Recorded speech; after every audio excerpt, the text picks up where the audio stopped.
Buenos días, mi nombre es Carla Reina de la Garza, soy residente de segundo año del Departamento de Imagenología Diagnóstica y Terapéutica del Hospital Universitario.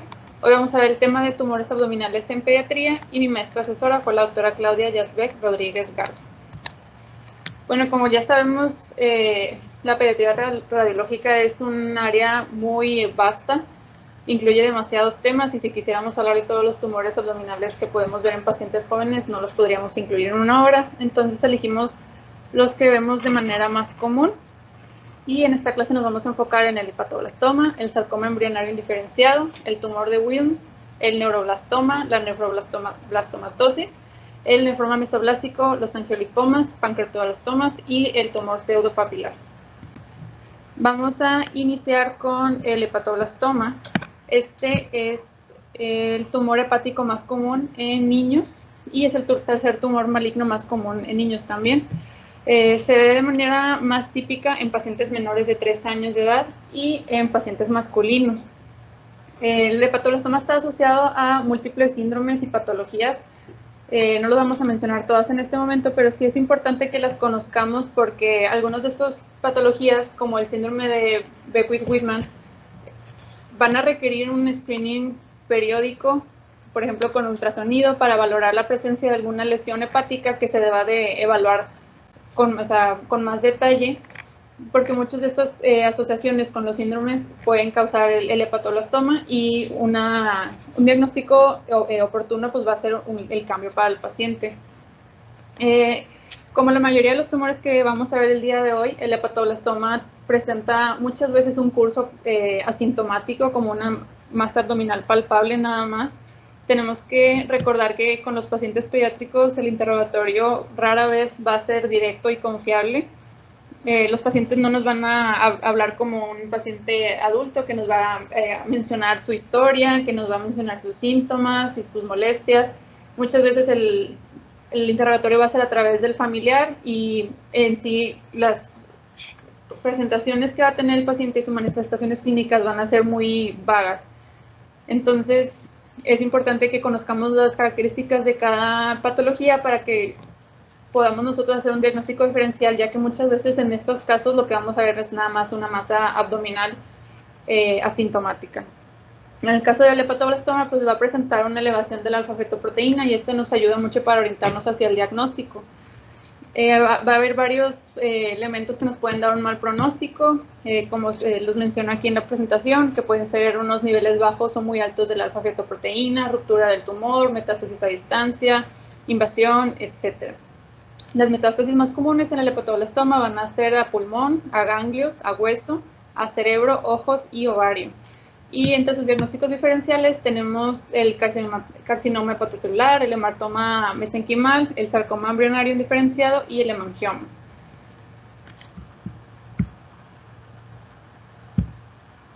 Ahora bien, pasando a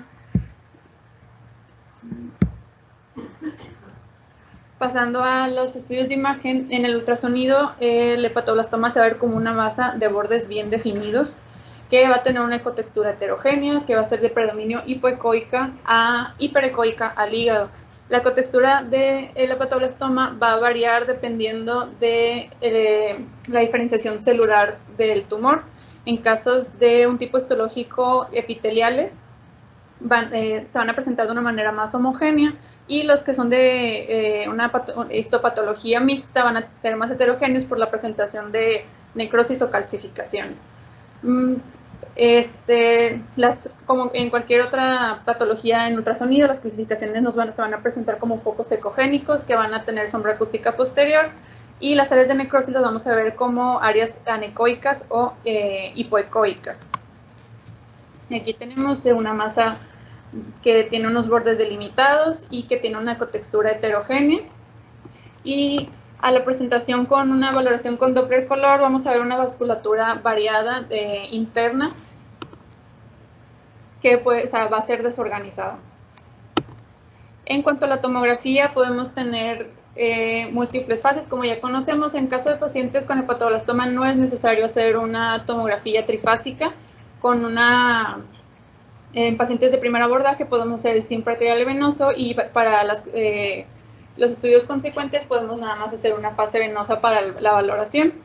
En una tomografía simple vamos a ver que es una masa que va a ser bien delimitada, va a ser de baja densidad y puede tener las calcificaciones que también, como ya mencioné, se veían en el ultrasonido. En la tomografía contrastada va a tener un realce que va a ser heterogéneo y se va a observar hiperdenso al parénquima hepático en la fase arterial o hipodenso en la fase venosa portal. En este caso de esta tomografía que tenemos aquí es una presentación multifocal. Tenemos varias lesiones hepáticas que nos están haciendo estos condicionan un aumento del tamaño hepático y una distorsión de su morfología que se puede ver lobulada. Aquí tenemos el realce heterogéneo de las masas. En este caso de esta se ve más heterogéneo. Aquí se ve una masa más delimitada y, como ya mencioné, va a ser hipodensa al parénquima hepático en una fase venosa.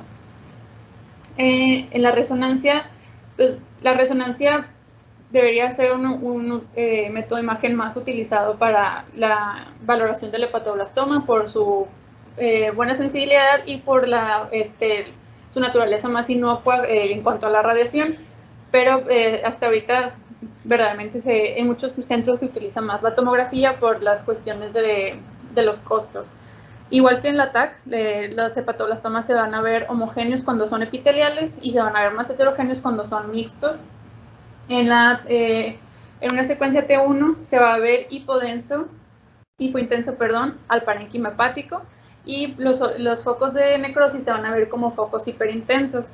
En la secuencia T2 se va a ver iso o hipointenso o hiperintenso, al hígado normal, como en este de aquí, y los focos de necrosis se van a ver hipointensos. En una secuencia contrastada, el realce va a ser heterogéneo y se va a ver, va a tener un menor realce que el parénquima hepático sano. La invasión vascular se va a ver en las secuencias de Spinnaker, y los trombos tumorales se van a ver hiperintensos en T1, que es de mucha importancia cuando vemos una patología, diferenciar entre que sea un trombo por extensión o un trombo tumoral que sea la misma masa que esté causando la trombosis. Y pues en estas imágenes de resonancia en corte axial, pues también vemos, tenemos una masa que está bien delimitada, pero tiene bordes lobulados, es hipointensa en T1, hiperintensa en T2. En el hepatoblastoma se maneja lo que es el PRETEXT, que es la clasificación pre-tratamiento. En esta clasificación se originó cuando se juntaron muchos grupos para poder unificar el conocimiento que se tenía sobre el hepatoblastoma y poder generar algo establecido en cuanto al tratamiento que se le debe dar y cómo sería un abordaje quirúrgico con estos pacientes. Se pueden utilizar tanto la tomografía como la resonancia para el abordaje, no se basa, como se ven aquí en las imágenes, se basa en la anatomía del hígado. Sin embargo, no se basa en los segmentos que nosotros conocemos y normalmente manejamos, pero sí es importante conocerlos porque si los segmentos se juntan para hacer los sectores o las secciones del PRETEXT, y esos son los que nos llevan a saber si está en la clasificación 1, 2, 3 o 4. Por ejemplo, en los segmentos 6 y 7 nos van a hacer un mismo sector, el 5 y el 8 van a ser otro sector, el 4, A y B van a ser otro sector, y el 3 y 2 van a ser otro sector. Aquí tenemos en la imagen, el PRETEXT se basa en los segmentos libres de tumor, no en los segmentos que tienen el tumor. Entonces, en la clasificación 1 vamos a tener 3 segmentos o 3 sectores libres. En la clasificación 2 vamos a tener 2 sectores libres que tienen que ser continuos. Pueden ser tanto laterales, mediales o los 2 sectores que estén en el centro. En el PRETEXT 3 vamos a tener nada más un solo sector sin presencia tumoral. Y en el 5 va a ser vamos a tener una tumoración que nos abarca todos los sectores o vamos a tener una presentación multifocal que no nos deje ningún sector libre de enfermedad. Y como ya mencioné, pues esta evaluación se realiza para tener un mejor abordaje quirúrgico y para la planeación de la terapéutica con quimioterapia también. Otra cosa que valora el PRETECT son algunos otros elementos añadidos, que también es importante conocerlos, como es la expansión extrahepática de la enfermedad, una presentación multifocal, que tenga ruptura del tumor, que involucre el lóbulo caudado, que tenga metástasis a ganglios linfáticos o que tenga metástasis a distancia. Ahora pasando al sarcoma embrionario indiferenciado, este es un tumor muy raro, es muy agresivo, pero a pesar de ser raro es el tercer tumor maligno más común en el hígado en pacientes pediátricos. Tiene un origen que es aparente en las células mesenquimales, sin embargo, pues esto no está establecido concretamente aún. Tiene un muy mal pronóstico y afecta más comúnmente a pacientes entre los 6 y 10 años de edad. Como en el hepatoblastoma, sus manifestaciones clínicas principalmente va a ser una masa abdominal asintomática, pero en este caso también puede llegar a presentar dolor, fiebre, pérdida de peso y letargia. Como este tumor se presenta más comúnmente en pacientes entre 6 y 10 años, pues son pacientes que ya pueden tener un poquito más de interacción con el médico, entonces sus síntomas pueden ser un poquito más fáciles de establecer. Y pues entre sus diagnósticos diferenciales vamos a tener el quiste hidatídico, el absceso hepático, la degeneración quística del hepatoblastoma, metástasis quísticas y pues un amartoma hepático. O sea, como podemos ver, casi todos sus diferenciales son en presentaciones quísticas, entonces eso es lo que vamos a esperar encontrar en este tipo de patologías. El tratamiento de esta patología se da con quimioterapia y cirugía. Y ya pues en el estudio de imagen, en el ultrasonido vamos a tener una masa que va a ser sólida, de cotextura heterogénea, que va a ser iso o hiperecoica al parénquima hepático y va a tener múltiples áreas quísticas que van a ser correspondientes a necrosis, o a hemorragia o a áreas de degeneración quística, que por eso es lo que nos da los diagnósticos diferenciales como abscesos o el quiste hidatídico. Y aquí tenemos la masa que está bien delimitada, está hiperecoica al parénquima hepático, tiene una ecotextura heterogénea y podemos ver múltiples áreas quísticas. En la tomografía, en una fase simple se va a ver como una masa bien delimitada, con una densidad que va a ser en su mayoría de líquido, pero puede tener contenido de estroma mixto en su interior también. En la fase arterial va a ser hipodensa el parénquima hepático y a la administración de contraste va a tener un realce heterogéneo, que eso nos va a ayudar a evidenciar mejor las partes, las sólidas, los nódulos o los septos que pueda tener. Y en la parte venosa de la misma manera va a ser hipodensa el parénquima, pero el realce por el mismo contraste va a ser más marcado que en la fase arterial. Y aquí podemos ver la masa hipodensa con un realce heterogéneo y como en la fase venosa el realce es más marcado, se pueden evidenciar mejor las partes sólidas y nodulares que va a tener esta masa. En la resonancia vamos a tener que en el T2 se va a ver hiperintenso al parénquima hepático. Aquí tenemos la secuencia en T2 con un FATSAT y puede tener un contorno hipointenso. Este va a ser correspondiente a una pseudocápsula que puede estar o no presente. Y incluso en algunas ocasiones en el T2 vamos a poder ver niveles de líquido-líquido, vamos a poder ver detritus o vamos a poder ver los septos como se pueden observar en este. En la secuencia T1 FATSAT vamos a ver como una masa hipointensa que va a tener una apariencia más heterogénea que en el T2. En este caso tenemos una masa que en áreas es hipointensa y en áreas es hiperintensa, pues nos habla de la heterogeneidad de esta patología. Y en la presentación contrastada, en la secuencia contrastada, pues vamos a ver que el realce es heterogéneo. En el tumor de Wilms, pues este también es llamado nefroblastoma. Es el tumor renal más común en pacientes pediátricos. Se origina del blastema metanéfrico y contiene tejidos de también tiene elementos estromales y epiteliales. Tiene una mayor incidencia en pacientes de 3 años de vida, pero se dice que el 80% de estos tumores se van a ver en pacientes menores de 5 años de edad e incluso el diagnóstico puede llegar a ser prenatal. También, como el hepatoblastoma se encuentra asociado a múltiples factores de riesgo, a varios síndromes y de la misma manera es importante que los conozcamos para que tengamos una valoración periódica de estos pacientes y podamos establecer algún diagnóstico oportuno en el caso de que presente alguna lesión. Las manifestaciones clínicas de la misma manera va a ser una masa asintomática de manera más comúnmente, pero también puede presentar hematuria, hipertensión, fiebre y dolor en caso de hemorragia tumoral. La hipertensión se da por una producción elevada de renina. Y pues los sitios más comunes de metástasis en esta patología son los pulmones y el hígado. En Europa, el tumor de Wilms está clasificado nada más en base a sus características de imagen y en base a eso se da tratamiento con quimioterapia previo a la cirugía en casi todos los pacientes. En Estados Unidos, en cambio, la estratificación se hace con los estudios de imagen preoperatorios, los hallazgos operatorios y la histopatología ya de la muestra. Y en base a eso se decide si va a ser necesario algún tipo de tratamiento posterior. En Estados Unidos la quimioterapia se maneja casi solamente en pacientes que no tienen un tumor resecable.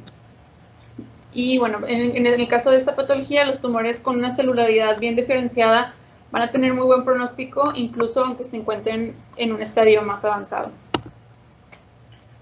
Bueno, aquí nada más para mencionar pues el estadiaje, dependiendo de la extensión de la enfermedad, y esto nos va a llevar al tipo de abordaje quirúrgico que vamos a poder tener, o la posibilidad de que ya no tengamos un abordaje quirúrgico, podamos manejar nada más una terapia adyuvante. En el ultrasonido, el tumor de Wilms se va a ver como una masa intrarrenal que va a ser de cotextura heterogénea y pueden contener áreas quísticas.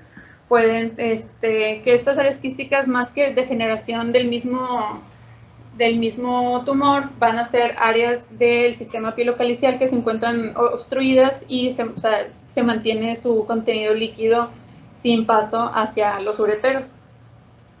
También es importante evaluar la invasión vascular, ya sea a la vena renal, a la vena cava o incluso a la aurícula, para poder tener una buena planeación quirúrgica.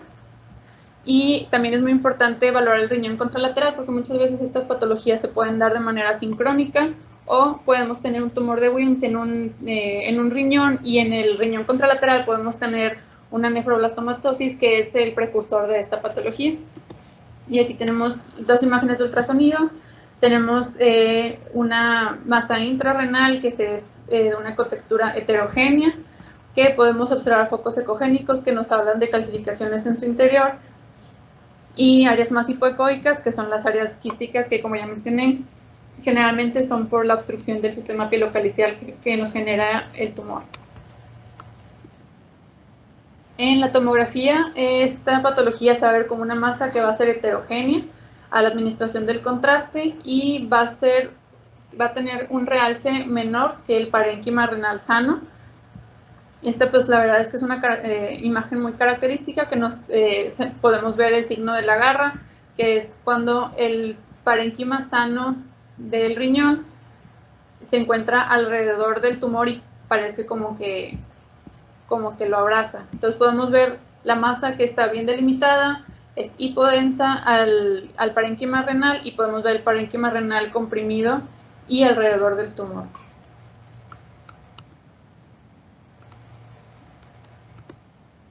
En la resonancia magnética vamos a tener que en la secuencia de T1 va a ser una masa que va a ser isointensa al parénquima renal. En la secuencia T2 se va a observar una masa que va a ser heterogénea y va a ser hiperintensa al parénquima renal. En las secuencias contrastadas, el realce, de la misma manera que en la tomografía, el realce va a ser menor que el parénquima renal. Y en las secuencias de difusión vamos a tener áreas heterogéneas de restricción, porque pues, es un tumor que tiene una celularidad muy alta, y eso nos va a causar las áreas de restricción en la difusión. Y pues aquí tenemos dos imágenes de resonancia magnética. Como podemos ver, tenemos el realce que va a ser heterogéneo y va a ser hipointenso al parénquima renal sano. Y en la de T2 tenemos la masa hiperintensa al parénquima renal. Vamos a hablar ahora del neuroblastoma. Este es un tumor maligno que se origina de las células de la cresta neural y se va a diferenciar de otras patologías como el ganglioneuroma y el ganglioneuroblastoma por su grado de diferenciación celular. Es el tumor maligno extracraneal más común en niños y se ve más comúnmente en las glándulas suprarrenales, pero puede encontrarse en cualquier parte de la cadena simpática. Es un tumor que es muy agresivo y tiene la tendencia de invadir estructuras adyacentes en lugar de desplazarlas. También como el hepatoblastoma, el tumor de Wilms va a tener asociaciones a síndromes, que es importante que los conozcamos para poder realizar una valoración correcta. Y en cuanto a sus manifestaciones clínicas, de la misma manera, masa abdominal sin dolor, más los síntomas agregados dependiendo de la patología, de qué tan avanzada se encuentra. Vamos a tener pérdida de peso, vamos a tener irritabilidad, puede incluso tener síntomas neurológicos por la compresión, cuando el tumor llega a tener una invasión hacia el canal medular, y también vamos a tener hipertensión. En estos pacientes, algo que nos puede orientar mucho es la elevación de las catecolaminas. Las metástasis más comunes en este paciente son a hígado y a hueso, pero en el caso del neuroblastoma, la presentación es muy peculiar porque va a depender de la edad del paciente. En pacientes menores de 1 año de edad, la extensión va a ser más que todo a hígado y a vaso y tienen un buen pronóstico, pero en pacientes que son mayores de 1 año de edad, la extensión va a ser a hueso y tienen un peor pronóstico. Aquí tenemos la International Risk Group Staging System, que nos habla sobre el estadiaje que puede tener. En la L1 tenemos un tumor que se encuentra en un compartimento corporal, el L2 va a ser en 2 compartimentos corporales o que invade estructuras importantes, la M es de metástasis a distancia y la MS es en pacientes, o sea, se reserva a pacientes que tienen menos de 18 meses de edad y tienen metástasis únicamente en piel, en hígado y en médula ósea. También para esta patología tenemos lo que son los factores de riesgo que son definidos por imagen. Estos son 20 factores que fueron establecidos para saber la dificultad de un abordaje quirúrgico o cuáles son las complicaciones que podemos encontrar. O sea, no tenemos que sabernos todas de memoria, pero sí es importante conocerlas en el caso de que tengamos un paciente con un neuroblastoma para poder valorarlas y que se pueda hacer un abordaje quirúrgico correcto. Algunas de las cosas que podemos ver es que el tumor esté rodeando la carótida o alguna de las arterias vertebrales o incluso la vena yugular, y todo esto va a ser muy dependiente de la localización del tumor. Pero pues todos estos elementos que se ven enlistados aquí son establecidos ya como algo que puede causar unas complicaciones durante el abordaje quirúrgico. En cuanto al ultrasonido, vamos a tener que es una masa de cotextura heterogénea y puede presentar focos ecogénicos que son por las mismas calcificaciones que se van a ver con sombra acústica. También vamos a ver que esta masa va a desplazar y a distorsionar la arquitectura normal del riñón. Y en cuanto a la versión con un Doppler color, vamos a tener que se presenta una alta vascularidad interna. Y aquí pues en las imágenes de ultrasonido vemos la forma alterada del riñón, que como ya había mencionado, esta patología tiende también a desplazar estructuras. Está la masa que está bien delimitada, tiene una ecotextura heterogénea y en el Doppler podemos ver la vascularidad interna. En la tomografía vamos a ver masas que van a ser lobuladas, van a tener una densidad heterogénea y esto se va a deber a la presencia de zonas de hemorragia, de áreas de necrosis o de las calcificaciones, como ya había mencionado previamente en el ultrasonido. Las calcificaciones se pueden presentar hasta en un 90%, entonces es algo que tenemos que tener muy en cuenta. Va a tener un crecimiento invasivo que va a rodear las estructuras adyacentes, sobre todo las estructuras vasculares. Y bueno, en la TAC se recomienda mucho el uso de la TAC para valorar la invasión hacia el canal medular a través de los neuroforámenes. Y bueno, la administración del contraste, como podemos ver en estas dos imágenes, va a presentar un realce heterogéneo. En cuanto a la resonancia, se va a ver en la secuencia T2, se va a ver como una masa con una señal heterogénea que va a ser de predominio hiperintensa. Y como ya mencioné, tanto en la tomografía como la resonancia se usan para la invasión vascular, pero pues obviamente la resonancia es la que más nos va a ayudar para hacer una valoración correcta del canal medular, y en este caso pues podemos ver que este paciente sí presenta una extensión hacia el canal medular que nos presenta incluso contacto con la médula. Y aquí tenemos también la masa, que es bien delimitada y heterogénea.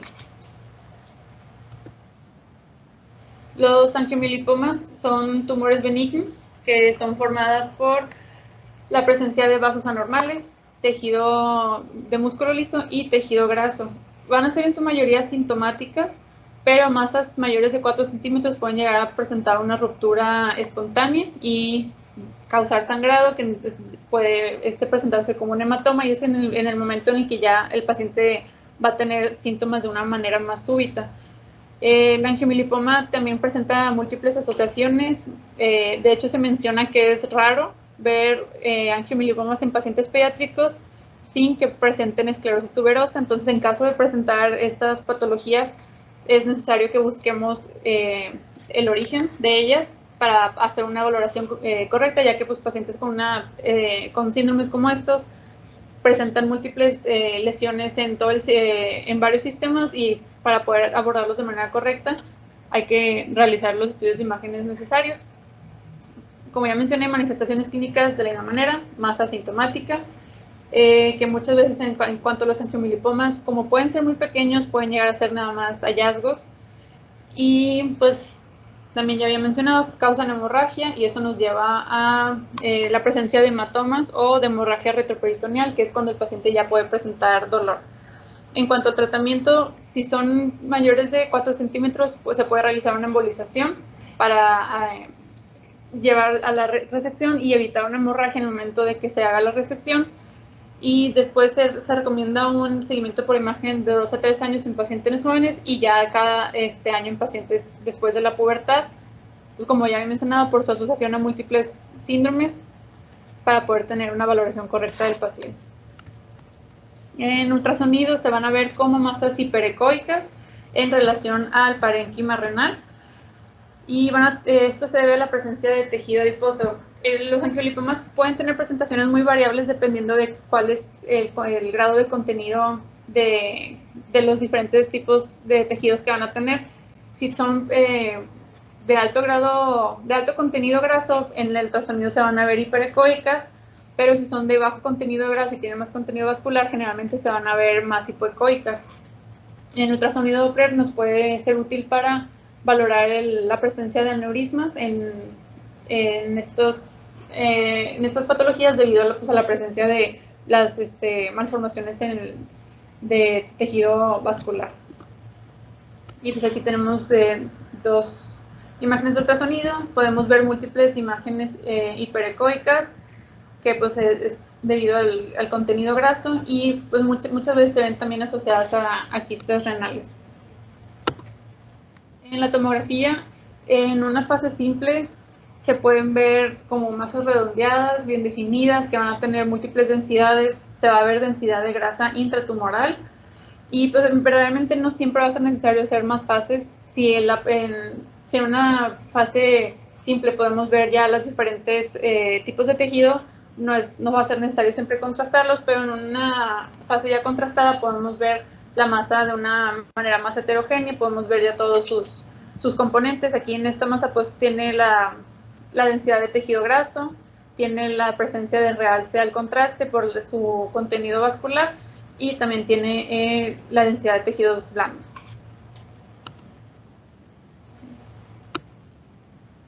Pues en cuanto a las resonancias magnéticas, se van a ver también dependiendo de su contenido de los tejidos.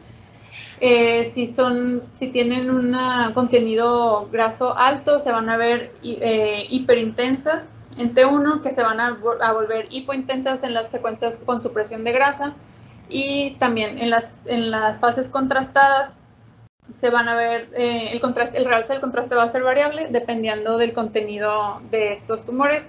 En tumores que son de alto contenido graso van a tener un realce mínimo, pero en tumores de contenido vascular van a presentar un realce ávido. Y pues aquí tenemos dos secuencias de resonancia en la cual podemos ver dos lesiones que están bien delimitadas y presentan una señal hiperintensa, que ya después en una secuencia con supresión de grasa podemos ver cómo el tejido suprime, y pues eso nos ayuda a corroborar el diagnóstico de un angiomiolipoma. Ahora pues vamos a ver el nefroma mesoplástico. Este es el tumor renal sólido más común en pacientes menores de 6 meses e incluso se puede también diagnosticar de manera prenatal. Se da mucho en madres que presentan polidramnios y llevan un embarazo complicado debido a eso y se pueden diagnosticar en ese momento. Típicamente son diagnosticados en pacientes que son menores de 3 meses de edad que tienen una histología benigna con un crecimiento rápido y pueden llevar a una distocia durante el parto debido a la presencia de la masa. Como ya mencioné previamente, las manifestaciones van a ser similares: masa palpable, hematuria, hipertensión e hipercalcemia. Y puedes tener una localización intrarrenal, pero también en ocasiones vamos a ver que estos tumores pueden reemplazar la totalidad del parénquima renal e incluso cruzar la línea media. Van a tener un tamaño variable entre 1 y 15 centímetros. Y pues bueno, tenemos diferentes subtipos debido a su presentación histopatológica.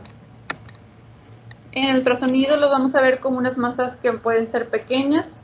Cuando son pequeños van a respetar la morfología del parénquima renal, pero cuando ya son más grandes van a distorsionar la misma e incluso, como ya mencioné, pueden pasar la línea media. Y cuando son tumoraciones de tamaño más grande también vamos a ver que van a desplazar el sistema pielocalicial.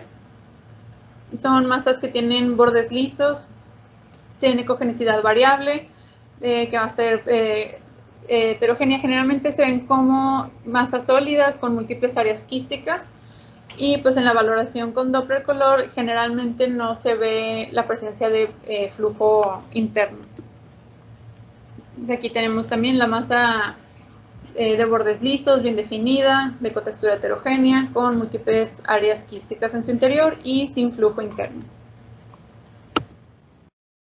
En la tomografía podemos valorarla en la fase simple, en la cual se va a ver como una masa de bordes que van a ser mal definidos y pueden presentar áreas de hipodensas en su interior que van a ser debido a la presencia de hemorragia. Y en las fases contrastadas vamos a tener la masa que va a presentar un realce heterogéneo debido a la presencia de las áreas quísticas que habíamos mencionado en el ultrasonido. Pues estas como son debido a áreas de hemorragia, no van a presentar presencia de realce al contraste, pero las áreas que son de componente sólido van a tener un realce ávido a la presencia del contraste. Y también, como ya mencioné, van a desplazar estructuras de la línea media o las mismas estructuras adyacentes al riñón. Aquí tenemos dos imágenes de tomografía en la cual podemos ver una masa con bordes, o sea, se puede ver la masa circunscrita, sin embargo los bordes no pueden ser en su totalidad delimitados. Va a tener el realce heterogéneo, la administración de contraste y las áreas de densidad del líquido por la hemorragia.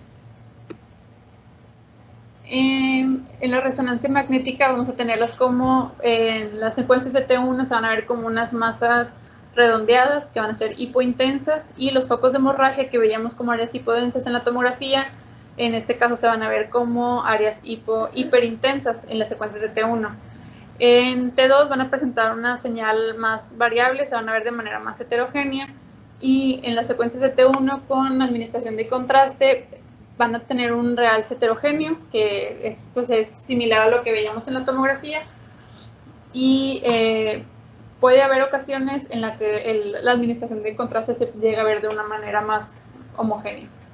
Por aquí tenemos dos secuencias de resonancia magnética en corte axial y en reconstrucción coronal, en la que podemos ver una masa que está circunscrita y que tiene una señal hipointensa.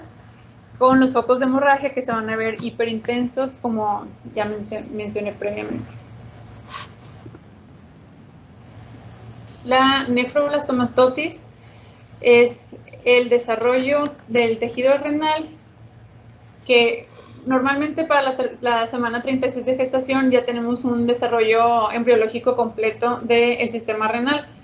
Y al tejido residual embriogénico que puede quedar se le llaman restos nefrogénicos. Cuando estos nefrogénicos son múltiples o se encuentran distribuidos de manera difusa, es cuando se le llama ya nefroblastomatosis. La mayoría de estos restos suelen resolver en los primeros 4 meses de edad, pero un porcentaje pequeño pueden persistir y estos son los que tienen un potencial de una transformación maligna hacia el tumor de Wilms. Por eso es que a esta enfermedad se le considera como un precursor del tumor de Wilms. Y como ya había mencionado previamente, cuando vimos el tumor de Wilms, cuando tenemos ese tumor en un riñón, es importante que busquemos la presencia de restos nefrogénicos en el otro tumor debido a que como este es un precursor, pueden llevar a la transformación maligna. Estos restos nefrogénicos se pueden encontrar en todo el riñón. Generalmente se clasifican si son perilobares o son intralobares y también presentan múltiples asociaciones dependiendo de su distribución. Los restos que se encuentran de manera intralobar tienen asociación con la aniridia esporádica, con el síndrome de Drash y con el síndrome de Wark, y los que se encuentran distribuidos de una manera perilobar tienen asociaciones con el síndrome de Becker-Whitman, el síndrome de Perlman y la trisomía 18. En cuanto a la histología de estos restos, cuando son hiperplásicos tienen un mayor potencial para la malignidad y cuando se encuentran esclerosantes se consideran que son inactivos. En cuanto a sus manifestaciones clínicas, tenemos que de la misma manera una masa asintomática y puede presentar dolor en flanco. Entonces, recordar que pues, en estos pacientes que son diagnosticados en edad muy joven, verdaderamente no vamos a tener una presentación clínica establecida que nos pueda decir que presenta dolor. Vamos a ver nada más a un paciente que tiene datos de irritabilidad y por eso es que se considera que el síntoma más común, la presentación más común es una masa asintomática. En el ultrasonido, la nefroblastomatosis se va a ver como riñones que están aumentados de tamaño y se va a perder la diferenciación de la relación córtico-medular. Se van a ver lobulados y las áreas de los restos nefrogénicos se van a ver hipoecoicas. En el caso de que tengamos una nefroblastomatosis que está distribuida de manera difusa, va a ser muy difícil la identificación de esta patología porque todo el riñón se va a ver prácticamente igual. Todo se va a ver alterado, todo se va a ver hipoecoico, pero vamos a tener la alteración de la relación córtico-medular y eso es algo que nos puede servir para basarnos y orientarnos en el diagnóstico. Aquí tenemos 2 imágenes de ultrasonido renal. Podemos ver los riñones que se encuentran aumentados de tamaño, con bordes lobulados, que francamente no corresponden a unos riñones en pacientes pediátricos. No tenemos la relación córtico-medular, no se pueden observar las pirámides renales y podemos ver las áreas hipoecoicas que representan los restos nefrogénicos. En la tomografía, esta la vamos a usar para valorar de una manera más completa, sobre todo en los pacientes que tienen una distribución ya difusa de esta patología. Se va a ver en la tomografía contrastada, se van a ver como un contorno hipodenso de los riñones, que estos van a ser los restos nefrogénicos, y vamos a ver el realce normal del parénquima renal, pero pues este parénquima se va a ver, va a estar comprimido y va a estar completamente distorsionado. La presentación puede ser bilateral y ya siendo bilateral puede ser simétrica o asimétrica. Podemos tener únicamente áreas focales de nefroblastomatosis o de restos nefrogénicos en un riñón y en el otro riñón podría presentarse de manera difusa con el agrandamiento del riñón y con su banda hipodensa periférica con el contraste normal en el interior. Aquí tenemos dos imágenes de tomografía que podemos ver unos riñones que están francamente aumentados de tamaño, están lobulados, tenemos una densidad heterogénea con la hipodensidad periférica y el realce del parénquima renal normal en su interior, que como mencioné es el parénquima renal que se encuentra comprimido por las áreas de la nefroblastomatosis. En cuanto a la resonancia magnética, pues los hallazgos van a ser muy similares. Los restos nefrogénicos se van a ver hiper intensos o isointensos en las secuencias de T1, y en las secuencias de T2 se van a ver como hipointensos o isointensos al parénquima renal. De la misma manera, en pacientes que tengan un estudio con administración de contraste, se van a ver hipointensos de una manera periférica, y el parénquima renal va a contrastar de manera normal, pero se va a encontrar comprimido.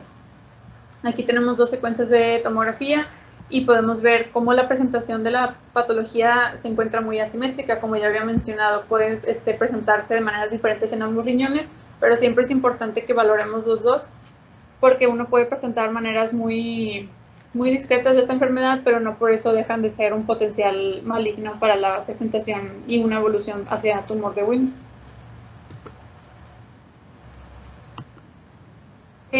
Ahora vamos a pasar a los tumores del páncreas. El pancreatoblastoma es el tumor maligno en el páncreas, que es más común en niños, y es uno de los tumores exócrinos más comunes en niños también.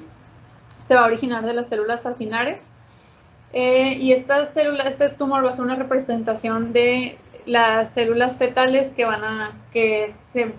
persisten de una manera inmadura y evolucionan a la presentación de este tumor. Se ve de manera más común en la cabeza o en la cola del páncreas, pero verdaderamente se puede ver en todas las topografías. Y la edad promedio de presentación va a ser en pacientes en 5 años. Más comúnmente se va a ver en pacientes masculinos. Esta patología también tiene múltiples asociaciones a síndromes, como el de Becker-Whitman, que la verdad es que sí se han notado, se encuentra asociada a casi todas las patologías que hemos visto hoy. Incluso ayer tuvimos un paciente que tenía ese síndrome y está en screening para valoración de presentación de lesiones, pues verdaderamente en todas las áreas que hemos visto y revisado el día de hoy. En cuanto a sus manifestaciones clínicas, es una masa sintomática, puede presentar dolor abdominal, fatiga, puede tener pérdida de peso, anorexia, diarrea y vómitos. Y es una patología que cuando tiene enfermedad metastásica, enfermedad no resecable, o cuando el diagnóstico es en pacientes mayores de 16 años, tiene muy mal pronóstico. En el ultrasonido se va a ver como una masa de bordes bien definidos, que va a tener ecotextura heterogénea, puede tener componentes quísticos y sólidos, y las áreas quísticas generalmente suelen tener septos internos. Aquí tenemos un ultrasonido en el cual podemos ver en la topografía de la cabeza del páncreas, que como ya mencioné es la topografía más común de la presentación de este tumor. Podemos ver una masa bien definida de ecotextura heterogénea.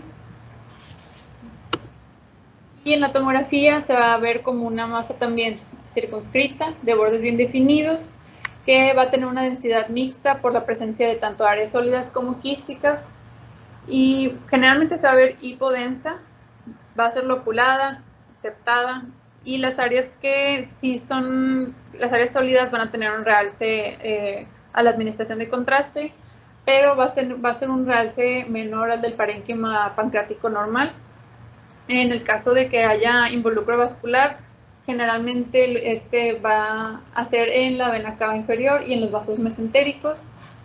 Y aunque es una masa que presenta un tamaño muy grande, es muy raro ver obstrucción y dilatación del sistema biliar, de la vía biliar. Como en este caso, en esta tomografía, podemos ver que no se observa una dilatación de la vía biliar intrahepática, pero sí podemos ver una masa que es de un tamaño grande, que está redondeada, hipodensa por su componente quístico, pero tiene una área sólida que presenta realce la administración de contraste. En la resonancia la vamos a ver en secuencias de T1, se va a ver con una señal menor al parénquima hepático, y en las secuencias de T2 se va a ver con una señal mayor al parénquima hepático, pero generalmente va a ser va a presentarse heterogénea. Entonces, en una secuencia T1 vamos a tener una masa redondeada, bien circunscrita, hipointensa al parénquima hepático, de este lado.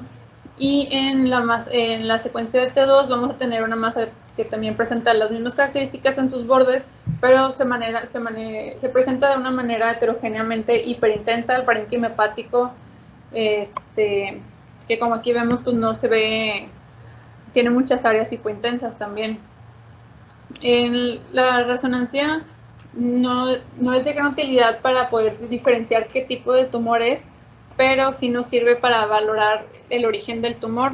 Como ya hemos visto, o sea, la mayoría de estas patologías se presentan como una masa abdominal asintomática. Entonces, lo que vamos a tener es un paciente que tiene distensión abdominal, que tiene una masa palpable, y lo primero que vamos a necesitar saber es de dónde se origina esta masa. Entonces, en cuanto a los tumores pancreáticos, no es muy fácil diferenciarlos en sus características de qué tipo de tumores son por métodos de imagen, pero sí nos van a ayudar mucho para saber que vienen del páncreas, pero y no de los riñones, de la glándula suprarrenal o del hígado. Y ya por último vamos a ver el tumor pseudopapilar. Este es un tumor que también se le conoce como una neoplasia epitelial papilar y es un tumor benigno que puede originar de las células acinares o ductales. Aunque se considera como una neoplasia benigna, pueden llegar a ser malignos hasta en un 15%, y esto, sin comparación con el pancreatoblastoma, que se ve más en la cabeza del páncreas, el pseudopapilar lo podemos ver más en la cola del páncreas. Es la neoplasia pancreática más común en niños y es más común en pacientes femeninos, entre 12 y 16 años de edad, pero presenta un buen pronóstico. También manifestaciones clínicas, masa asintomática, dolor abdominal, náuseas, vómitos. Y pues el tratamiento de la cirugía va a ser la primera opción. Incluso en estos pacientes, cuando hay lesiones metastásicas, estas también pueden ser resecables, a diferencia que en otras patologías, en las cuales ya presentamos presentaciones metastásicas, ya eso nos hace una contraindicación del tratamiento quirúrgico. En este caso no, las mismas lesiones metastásicas pueden tener un tratamiento quirúrgico también. E incluso también la invasión vascular se trata con la resección de los vasos que están siendo afectados. En el ultrasonido se va a ver como una masa que va a ser bien circunscrita, de cotextura heterogénea, y va a tener componentes sólidos y quísticos. La verdad es que si la ven se ve muy similar al pancreatoblastoma. Es una masa redondeada, circunscrita, con áreas quísticas, una ecotextura heterogénea. En la tomografía se va a ver como una masa de un tamaño muy grande, que va a tener bordes definidos y va a ser de predominio sólido, pero también va a tener componentes quísticos, que estos son por la presencia de necrosis, de hemorragia o de degeneración quística, pero la cantidad de presentación de componentes quísticos no va a estar relacionada con el tamaño de la elastificación del tumor, y también puede presentar calcificaciones. Aquí tenemos dos imágenes de tomografía que podemos ver una masa de un tamaño muy grande que se encuentra bien circunscrita y se encuentra con áreas hipodensas en su interior que nos hablan de la presencia de necrosis. En la resonancia magnética lo vamos a ver en las secuencias de T1 como una masa que tiene un perímetro hipointenso y que puede ser debido a la presencia tanto de una pseudocápsula como del mismo parénquima pancreático que se encuentra comprimido alrededor del tumor. Y bueno, las áreas hiperintensas que podemos ver en T1 van a ser por la presencia de hemorragia, detritus o necrosis, y en las secuencias de T2 se va a ver como una masa hipointensa. A diferencia del pancreatoblastoma, en estas patologías sí es muy común que nos cause obstrucción de la vía biliar y que se pueda ver dilatación de la misma, incluso hasta del conducto pancreático. Y pues aquí tenemos dos secuencias de resonancia magnética en T2, en T1, que podemos ver una masa de tamaño muy grande, hipointensa en T2. En el T1 vamos a poder ver el perímetro que se encuentra hipointenso, que como ya mencioné, o es la presencia de una pseudocápsula o es el mismo parénquima pancreático que se encuentra comprimido a su alrededor. Y pues esas son todas las patologías que íbamos a revisar el día de hoy. La verdad es que hay muchas otras, y muchas tienen presentaciones similares, pero pues estas son las que vemos de manera más común, entonces pues estas son las que habíamos considerado que era más importante que repasáramos el día de hoy. No sé si alguien tenga algún comentario, la doctora quiera decir algo.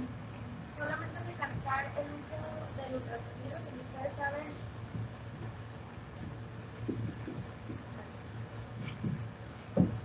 Solamente recalcar el uso del ultrasonido como el primer método de imagen en un paciente que tiene un paciente pediátrico con una masa abdominal.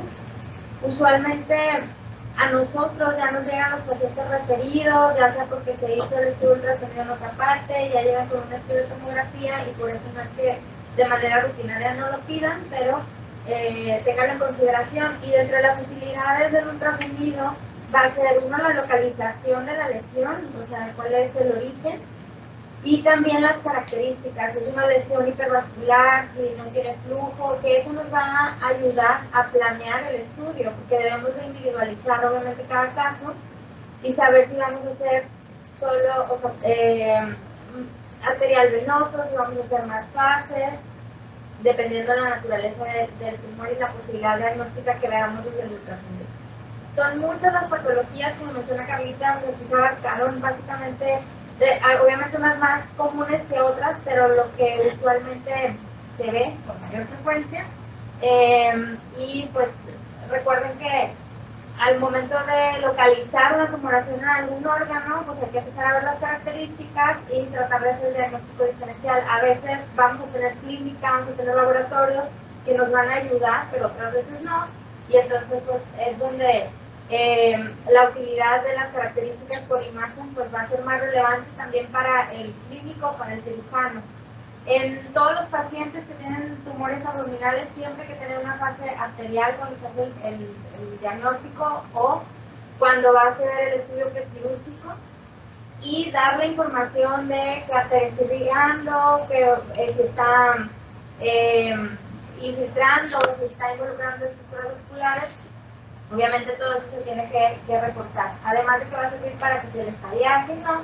Pues para ver la recepción y la planeación quirúrgica.